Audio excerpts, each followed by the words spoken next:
Antes de mais nada, eu acho bom deixar claro que eu sou uma mulher casada e tudo que eu vou falar aqui é baseado na minha experiência quando solteira e naquilo que eu aconselho muitas meninas nos dias de hoje. Mas o fato é, por que muitas vezes sentimos atração por quem não nos faz bem e ignoramos quem realmente nos trata com respeito e amor? Oi, gente! Recentemente fui tomar um café com uma conhecida minha e ela se queixou sobre algo que estava afligindo ela.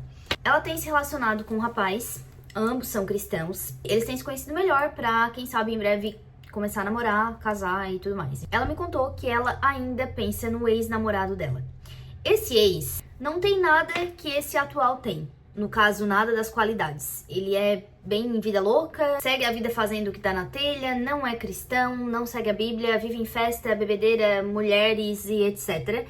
Mas ela ainda se sente atraída por este ser. Na época, ela quem terminou com ele, mas acabou que ela se arrependeu e depois ficou com ele novamente. E aí ela viu que ela só era mais uma pra ele. Ele realmente não gostava dela e era só mais uma ali na lista dele. E por mais que ela agora esteja com esse rapaz super trabalhador, homem de Deus, honesto, fiel, carinhoso, trata ela super bem, faz tudo por ela, ela ainda se sente atraída por esse ex que, graças a Deus, mora em outro estado, ela não precisa ficar vendo sempre. Aí, é claro, aconselhei ela, mas eu fiquei pensando nisso depois. E não só no caso dela, mas em vários casos que eu ouço de mulheres falando por aí, em experiências que eu mesma tive quando era solteira, adolescente, em coisas que eu leio, em filmes, e aí eu comecei a me perguntar, meu Deus, por quê? O que leva uma mulher a querer um bad boy ao invés de um homem decente, um homem de família? Por que muitas mulheres preferem estar com um Zé Droguinha do que com um homem decente? Eu comecei a pensar, será que é só o contexto em que essa mulher está inserida? Porque mulheres inseridas em contextos mais conturbados, de periferia e etc, às vezes vão ter mais contato com esse tipo de homem, é o que vai ter ali pra elas, do que outras mulheres. Porém, nem todas seguem esse caminho. E muitas mulheres que não estão nesse contexto, pelo contrário, estão em contextos muito diferentes, muitas com dinheiro, mulher muito bem criada, estudada, algumas até casadas que largam o marido pra ficar com um Jurandir qualquer. Por que esse tipo de coisa acontece? Porque essas escolhas acontecem. O que tem por trás dessas escolhas e como escolher direito, como escolher bem, como se livrar disso, é isso que a gente vai discutir no vídeo de hoje, com respaldo científico e histórico, ok? Porque aqui não é bagunça não, aqui não é a casa da mãe Joana, aqui eu não falo coisas que são vozes da minha cabeça. Brincadeira, às vezes eu falo.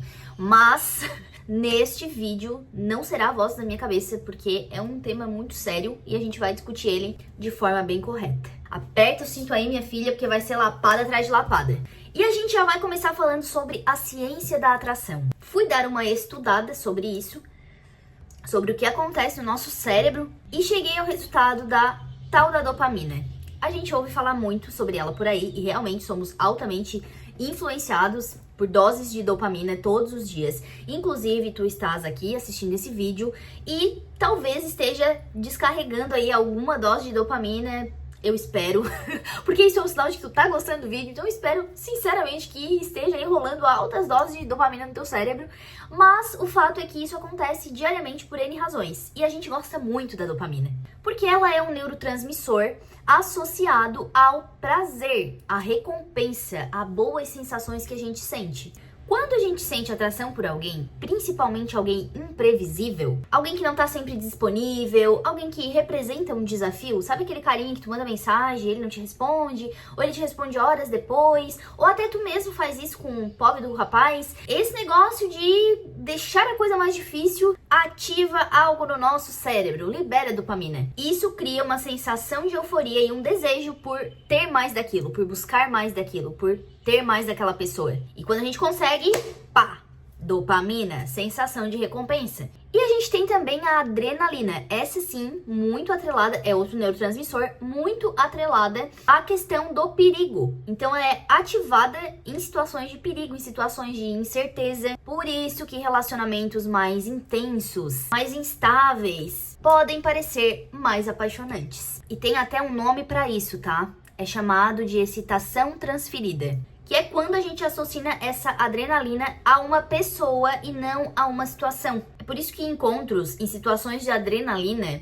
Por exemplo, esportes radicais, conflitos emocionais, a gente vê muito isso em filmes de terror, podem intensificar a atração, porque a gente vai perceber essa adrenalina liberada no nosso sistema como algo relacionado à pessoa que está envolvida naquilo ali, e não simplesmente a situação, uma situação que liberou a adrenalina, não, é a pessoa. Então aquela pessoa vai acabar sendo mais atraente pra gente. E é por isso que as garotas gostam tanto de personagens como Damon Salvatore e Chuck Bass. Dois vilões que se tornaram mocinhos das nossas histórias, justamente por ser esse bad boy, esse cara que faz o que quer, esse cara imprevisível, esse cara que coloca a mocinha sempre em situações de adrenalina, de não saber o que vai acontecer depois. Aí um matou o irmão da mulher que ele gostava e o outro trocou ela por um hotel. Mas a gente acha lindo, lindo, maravilhoso este amor. E, gente, gosto de ambos, tá? Estou junto com vocês aqui, farinha do mesmo saco, gostando do Damon e do Chuck. E aí, a gente pode também linkar com isso o tal do Dark Romance. E este é um tópico que eu quero fazer um vídeo só pra falar sobre isso, mas o Dark Romance tem dominado muitos meios da literatura. O Dark Romance é justamente uma mocinha ali, normalmente indefesa, sendo perseguida por um bad boy. E bad boy pra falar assim bem por baixo, porque normalmente os protagonistas desses livros, que poderiam tranquilamente ser os vilões, e na grande maioria das vezes ele começa sendo vilão e depois ele vai se tornando algo, sei lá, um pouco mais estragável, mas normalmente eles são psicopatas, assassinos, um stalker doido, sempre vai ter alguma coisa girando em torno disso, e é por isso que é o nome de Dark Romance. Quando eu li o primeiro Dark Romance, eu achei que era um romance mais com uma história mais pesada, tipo assim, mais difícil de ler, algo nesse sentido. Eu não sabia que ia pra este lado, e eu achei uma leitura bem intensa, pra dizer por baixo, mas existem muitas problemáticas com o Dark Romance, e eu vou gravar um outro vídeo pra falar sobre isso, não vou falar sobre isso agora, mas no contexto desse assunto, o Dark Romance se encaixa muito bem. As meninas gostam de ler esse tipo de coisa justamente porque trazem esse protagonista super proibido pra ela, super instável, bem doido, e aí elas se apaixonam por eles por causa disso. Eles matam o mundo inteiro para salvar elas. Só elas importam na cabeça do personagem. Então é tudo muito envolvente. Mas vocês acham que isso começou agora? Não. Já ouviu falar de Romeu e Julieta? Acredito que sim. Obra famosérrima do Shakespeare, que é talvez o maior romance trágico da história. E começou, sei lá, na Idade Média, eu acho. Tristão e Isolda, mesma coisa, romance trágico. E isso começou a ser popularizado lá atrás. Essa ideia de que o amor precisa ser intenso e proibido para ser verdadeiro, para valer a pena ser vivido. E isso continua sendo entregue para nós até os dias de hoje, em filmes, em séries, em livros, em músicas. Gente, música, meu Deus, sertanejo só tem sofrência. Cara, a gente não precisa nem ir longe, não precisa nem ir para outro país, pegar a cultura de outro país. Aqui mesmo no Brasil, a gente tem um sertanejo muito forte e a maioria das músicas falam sobre o quê? Um amor bandido, e bloqueia eu, e celular na parede, ai que vontade de tocar meu celular na parede, e coisas assim, são letras que despertam isso na gente, essa sensação de amor proibido. Pagode também, vários pagodes que falam dessa mesma coisa. Culturalmente, a gente sempre teve contato com isso, com essa questão do amor proibido. E o nosso imaginário vai sendo mudado dentro desse contexto, obviamente. Então essa narrativa do amor conturbado, ela vem sendo narrada até os dias de hoje, dia após dia, faz a gente acreditar que paixão e turbulência é sinônimo de amor. Então os bad boys e pessoas mais difíceis, não só o tal do bad boy, mas alguém mais difícil de contato, alguém mais difícil de tu chegar perto, de tu conversar, parece ser mais atraente porque o nosso cérebro gosta de recompensas imprevisíveis. E isso é neurociência, tá? Não sou eu que tô falando. É neurociência. Essa questão das recompensas imprevisíveis também tem um nome que se chama reforço intermitente. É a mesma usada em redes sociais e jogos de azar. Aplicado aqui é aquele negócio de que quando a pessoa nos dá atenção de forma instável, ou seja, às vezes é carinhoso, às vezes é indiferente, às vezes tá super apaixonado, às vezes parece que nem gosta tanto assim de mim. Quando isso acontece, o cérebro se vicia no momento do afeto, como se a gente estivesse jogando uma roleta russa emocional. Isso explica porque algumas pessoas, muitas pessoas, sentem muita atração por parceiros que não são confiáveis ou que ficam toda hora criando drama. O cérebro associa instabilidade ao desejo, criando um ciclo viciante. Então, minha amiga, existe uma explicação.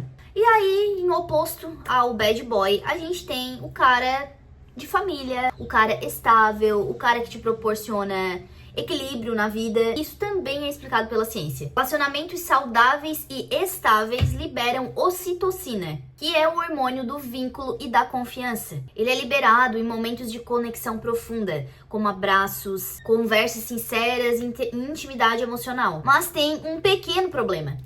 Esse hormônio da ocitocina age a longo prazo, enquanto as nossas amigas adrenalina e dopamina agem, na hora, rapidinho, oferecem recompensas imediatas, enquanto a ocitocina é algo mais devagar, mais a longo prazo. A gente não recebe aquela carga de conforto na mesma hora. Pelo fato da dopamina e da adrenalina liberarem tudo isso muito rápido, muitas pessoas confundem aquela paixão avassaladora com o amor para a vida toda. E não se dão conta de que o que constrói um relacionamento duradouro é a constância e a segurança, ou seja, aquele sentimento que a ocitocina nos proporciona. Sabe essas mulheres casadas que estão anos a fio num casamento e daqui a pouco, do nada, a gente vê que, meu Deus, largou o marido, largou a família, largou os filhos, é casada há 25 anos, largou todo mundo por uma paixonite qualquer. Sabe, essas mulheres? É justamente isso que acontece. Receberam ali uma descarga alta de dopamina e adrenalina, foram recebendo isso direto, com outras coisas ali a mais, né? No nosso contexto aqui cristão, provavelmente essa mulher já não estava fazendo um devocional direito, não estava em oração, já estava afastada da comunidade, da igreja. O relacionamento com o marido dela provavelmente também já estava ali se deteriorando com o passar do tempo. E ela foi só recebendo essas descargas de dopamina, adrenalina. E a ocitocina, ó,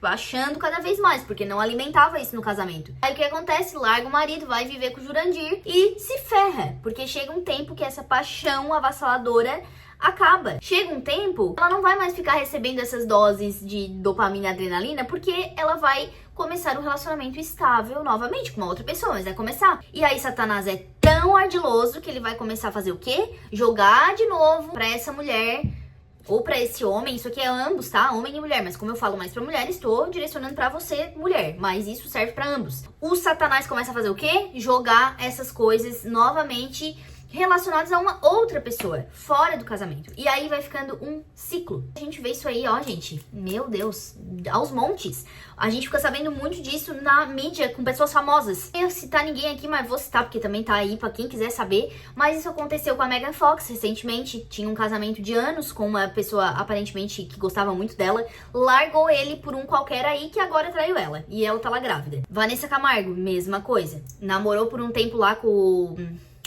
Dado Dolabella, terminaram, ela casou com outro homem, ficou anos casada, teve filhos, família linda, largou ele pra ficar com quem? Com o Dado Dolabella, o ex dela, bad boy. Esses são apenas 2 exemplos, mas tu der um Google aí, tu vai ver vários. Então, meninas, mulheres, cuidado, muito cuidado. Satanás é muito sutil em colocar caraminhola na nossa cabeça. Ele fica lançando seta e daqui a pouco a gente começa a pensar: ai, porque meu marido não faz isso. Ai, porque ele faz isso.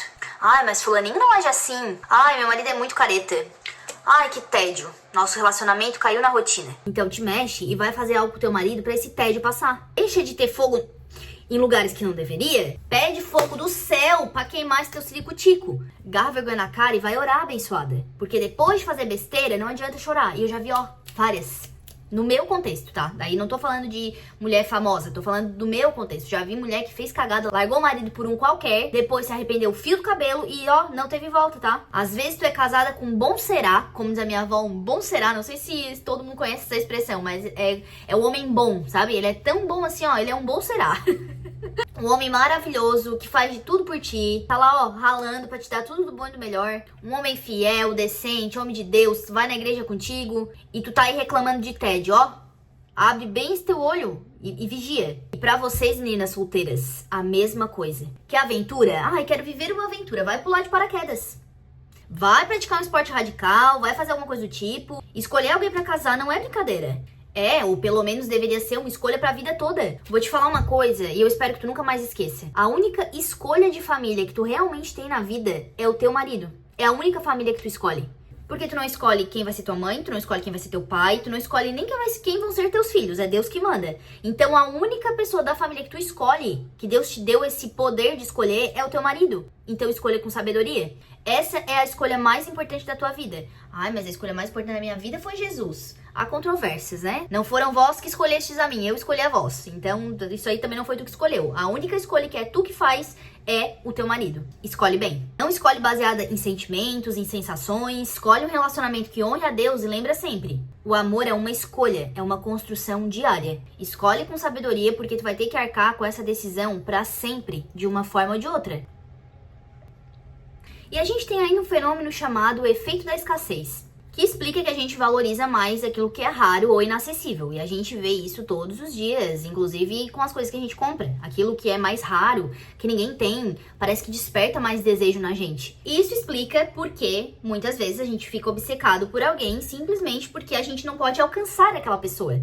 É fora do nosso alcance. Ou porque a gente não deveria querer essa tal pessoa. Então, sabe, essas milhares e milhões de meninas doidas por, sei lá, uma banda de rock, uma boy band, eu acho que é assim que se fala hoje em dia, né? Não é mais banda de rock, é uma boy band. Elas são doidas por esses caras, não simplesmente porque elas acham eles bonitinhos ou porque gostam da música que eles fazem, não, é porque é algo inacessível, é algo difícil, praticamente impossível de conseguir alcançar. Então essa escassez desperta esse desejo. Gente, isso é aplicado muitas e muitas vezes no próprio marketing, nas vendas. O meu marido trabalha com isso e é por isso que eu sei, porque eu ouço ele falar muito há anos. De tanto ele falar, eu já decorei. Tá vendo, amor? Tô aplicando os teus conhecimentos aqui no meu vídeo. Mas esse efeito da escassez tá ligado a um conceito de reatância psicológica. Vocês estão vendo que eu tô trazendo vários termos aqui, né? Eu estudei, entendeu? Eu estudei pra tá falando isso aqui. Não tô falando besteira, não. Valorize esse vídeo. Inclusive, se tu não deu like ainda, gente, tá esperando o quê? Dá like, por favor. Ó, 5 segundos. Dá like e ativa o sininho de notificações. 5, 4, 3, 2... é isso aí. Se não é inscrita ainda, se inscreve também. A reatância psicológica, estudada por um outro psicólogo, mostra que quando a nossa liberdade de escolha está sendo limitada, ou seja, aquilo lá tu não pode querer, aquela pessoa não é pra ti, não pode, aí mesmo que a gente quer.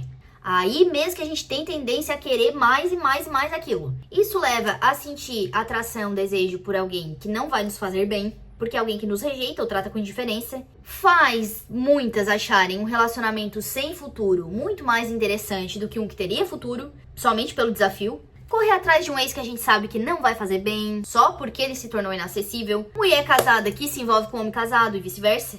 E, gente, tem várias problemáticas nisso, várias tão óbvias que eu nem preciso dizer. Mas o fato é que isso não é amor, é cilada. Não era amor. Não era amor, era cilada, cilada, cilada, cilada. Não é amor verdadeiro, é cilada, Bino. Nossa, tô cheia de referências hoje. Referências 30 mais, né? Não que eu tenha 30 ainda, não tenho, estou com 28. Mas essas referências revelam a minha idade. Mas, gente, não é amor. É um mecanismo do teu cérebro tentando recuperar a recompensa perdida. Tem um exemplo muito clássico na história. Eu gosto muito de exemplos históricos. E eu lembrei muito da Cleópatra. Não sei se vocês sabem, vou contar agora uma fofoca histórica. A Cleópatra e o Marco Antônio se apaixonaram. Cleópatra, rainha do Egito Antigo, Marco Antônio, um dos generais mais importantes, se não o mais importante de Roma, se apaixonaram, mas assim, o Marco Antônio se apaixonou muito mais pela Cleópatra do que ela por ele. Ela era muito manipuladora, então ela queria puxar a sardinha pro lado dela, mas o Marco Antônio realmente se apaixonou por ela, ficou assim, ó, perdidaço, cego de amor. E fez várias escolhas horríveis, chegou ao ponto de ignorar os deveres dele políticos, militares da época, só por causa da Cleópatra, pra fazer as vontades dela. Ele negligenciou completamente as responsabilidades dele em Roma pra ir viver no Egito, a paixão dele com a Cleópatra. Com isso, Roma viu esse ato dele como traição e ele perdeu completamente o apoio político. O casal apaixonado entrou em guerra com Roma, acabaram derrotados e cometeram suicídio. Não tá vendo o que escolhas erradas podem fazer com a pessoa?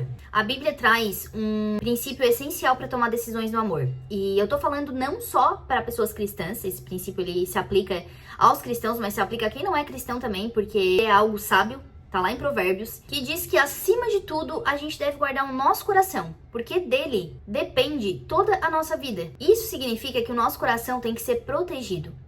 Não deve, não pode ser guiado cegamente. Em outras palavras, não é porque tu sente algo muito forte por essa pessoa que ela é a pessoa certa pra ti. Deus nos chama a agir com sabedoria e discernimento, e não com impulsividade. E falando de Bíblia, é claro que eu vou trazer um exemplo bíblico também, classicíssimo, que é Sansão e Dalila. O bicho burro foi Sansão. Deus, perdoa se eu estiver ofendendo o filho teu. Mas, gente, pelo amor de Deus. Sansão se deixou levar pela paixão, ignorou todos os sinais de que Dalila não era a pessoa certa pra ele. E isso levou ele completamente à ruína. Ele não só ficou careca. Ah, se tivesse sido só isso. Mas ficando careca, ele perdeu toda a força que Deus tinha dado pra ele. Os inimigos dele conseguiram atacá-lo e saírem vitoriosos. No final, ainda Deus deu ali mais um pouquinho da sua misericórdia e Sansão acabou derrotando todos. Ele também morreu por causa disso. Então levou ele completamente à ruína. Mas então, Vicky, me ajuda. O que eu faço pra não escolher errado? O que eu faço pra tomar uma decisão certa? Como que eu faço pra agir contra os meus sentimentos, agir contra as minhas emoções? Isso é tão difícil. Realmente, é difícil. Já me apaixonei por quem não devia. Qual a mulher que nunca passou por isso? Eu acho que a grande maioria. Seja com um namorado, ou seja com alguém que a gente gostou e não deu certo. É normal, faz parte da vida da gente e isso normalmente acontece quando somos adolescentes, porque não temos nenhum córtex pré-frontal bem desenvolvido. Então, assim, acontece porque somos muito imaturas. Normalmente acontece nessa fase e é péssimo quando isso acontece com pessoas mais velhas que deveriam ser maduras e se deixam levar por esse tipo de coisa, mas acontece nas melhores famílias. E realmente não é fácil. Não é fácil tomar uma decisão certa, escolher com a razão. E eu não vou contar a minha história pessoal aqui novamente, porque já tem um vídeo onde eu falo sobre isso. Vou deixar aqui nos cards. Falo como eu escolhi o meu marido, como eu decidi por casar com ele. Então vai lá depois, dá uma olhadinha nesse vídeo, que lá eu vou falar um pouco mais ainda sobre esse assunto. Vou contar a minha história particular. Mas aqui pra ti, eu vou deixar alguns passos práticos pra escolher com sabedoria. Quando o abençoado vier, falar, vai falar várias coisas. Ah, porque eu faço isso, porque eu faço aquilo. Ah, porque eu sou assim, porque eu sou assado. Ah, porque... Ok, lindo, tem que falar mesmo. Mas observa as ações dele. Observa o que ele faz. Ele diz que te ama, mas como é que ele te trata no dia a dia? Como é que ele lida com conflitos? Sabe? Quando aparece aí um conflito pra ele resolver, como que ele lida com isso? Ele tem responsabilidades? Ele age com responsabilidade? Ele é responsável? Como que ele lida com os compromissos que ele tem? Ele cumpre? Ou pra ele, tanto faz. Ele é trabalhador? Ele é um homem que trabalha?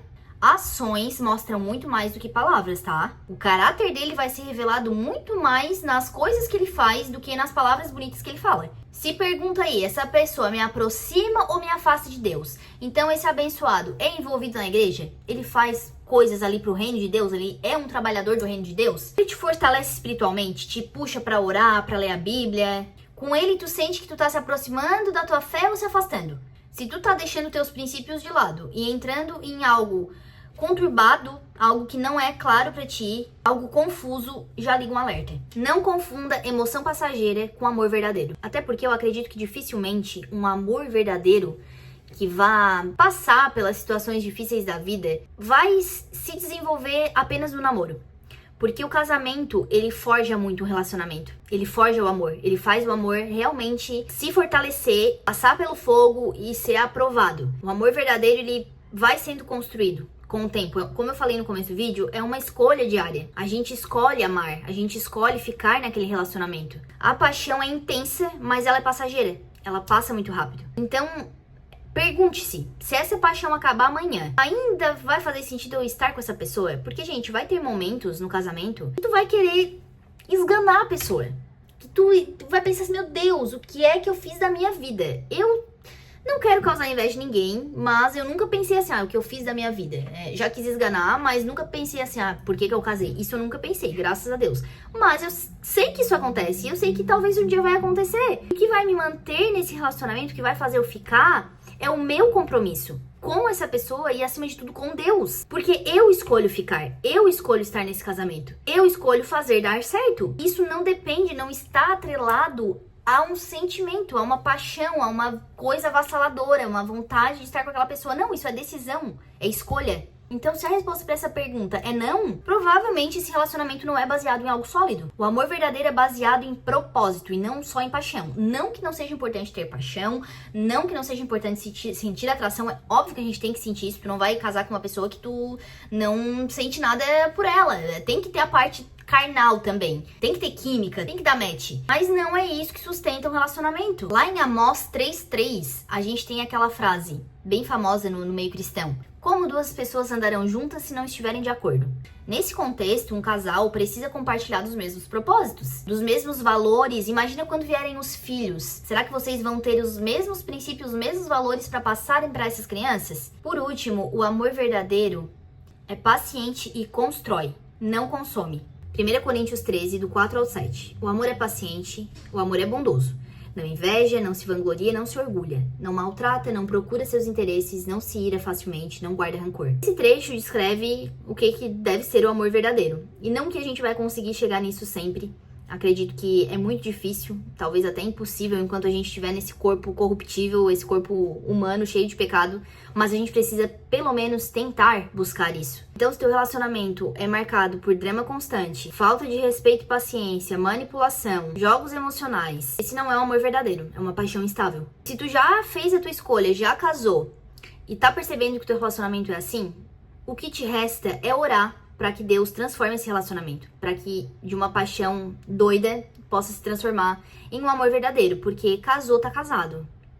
Desculpa ser a pessoa que traz essa informação, mas não existe divórcio. Divórcio não é uma opção. É claro que eu não tô falando em casos onde há crimes, né? Um relacionamento criminoso, onde, sei lá, a mulher apanha, a mulher quase foi morta, isso aí é outra história. A mulher não tem que ficar num relacionamento onde houve um crime. Mas, gente, caso de traição, por exemplo. Por mais que tenha respaldo bíblico para isso acontecer, existe uma partezinha que as pessoas costumam ignorar que diz que isso só é permitido por causa da dureza do coração humano. Porque Deus não quer que o divórcio aconteça, independente do que quer que seja, mas por causa da dureza do nosso coração, aí Deus dá o ok pra pessoa se casar, se separar, se casar novamente, com várias exceções ali. Tem que ler o texto para entender melhor. Mas o fato é que o divórcio não é algo que Deus quer que aconteça, independente da situação. E é por isso que eu falei que é a nossa decisão mais importante da vida. Por isso que a gente tem que decidir com sabedoria, porque não é qualquer decisão. Então, se tu tá nesse relacionamento já casada, minha irmã, Deus pode fazer qualquer coisa. Ele pode transformar esse relacionamento que tá destruído em um relacionamento que honre a Ele. Porque a partir do momento que vocês se tornaram uma só carne, com certeza Deus tem interesse em restaurar esse casamento e fazer brotar um amor verdadeiro. E pra ti que ainda vai tomar essa decisão, escolha o amor que honre a Deus. A pessoa certa te aproxima de Deus, tem valores e princípios em comum, é baseado em paciência e compromisso, não só em paixão, embora possa haver paixão também, te fortalece emocional e espiritualmente. Outra coisa, não é que tu vai deixar de sentir atração pela pessoa que tu sente assim no passe de mágicas. O problema não é sentir atração. O problema é o que tu faz com isso. Quais são as escolhas que tu faz com esse sentimento. Até pode sentir atração por alguém que não tem nada a ver contigo, que não tem os mesmos valores, que não tem a mesma fé. Alguém aí que tá caminhando no sentido contrário ao que tu caminha. Cara, talvez isso vá acontecer. Mas aí o que tu vai fazer com relação a isso? Não é porque tu sentiu isso que tu tem que agir com base nisso. E aí eu lembrei de uma frase que meu marido falou uma vez e isso ficou sempre guardado na minha cabeça. Porque nós estávamos conversando justamente sobre isso. Sobre sentir atração por outras pessoas e tal. Gente, não vou entrar no mérito da questão aqui agora, mas eu e o Léo, a gente tem conversas bem profundas sobre temas bem espinhosos. Várias vezes a gente faz isso, eu acho que é muito importante fazer. Não recomendo qualquer casal fazer, porque eu acho que tem que ter uma maturidade muito boa pra conversar sobre isso. Não tô dizendo que, ai, nossa, sinto atração por outras pessoas ou que ele sente. Não, a gente entrou em um assunto ali específico que se desenrolou essa história. Mas vale a pena a gente frisar que somos seres humanos, como eu já falei, seres humanos caídos, cheios de pecado, e que se não for a graça de Deus sobre a nossa vida, a gente vacila. Não é à toa que a Bíblia nos adverte sobre isso. Quem está em pé, cuide para que não caia, porque nós corremos esse risco. E justamente por isso eu acho tão legal essas conversas que a gente tem, porque a gente consegue ser bem transparente e bem abertos com relação a isso. Mas enfim, ele falou uma frase que fez total sentido e eu sempre lembro dela. Muitas vezes um passarinho vai pousar na tua cabeça. Às vezes tu nem vai ver. Passarinho foi e pousou na cabeça. O que tu não pode fazer é deixar o passarinho fazer um ninho na cabeça. Tem que sacudir a cabeça e mandar o passarinho embora. Porque se tu deixar, ele vai fazer um ninho ali. Então tu olhar uma vez e pensou que não devia. Ó, Senhor, tá repreendido em nome de Jesus. Não quero esse tipo de pensamento. Não quero sentir atração por essa pessoa. Tira isso de mim. Ó, passarinho. Foi embora.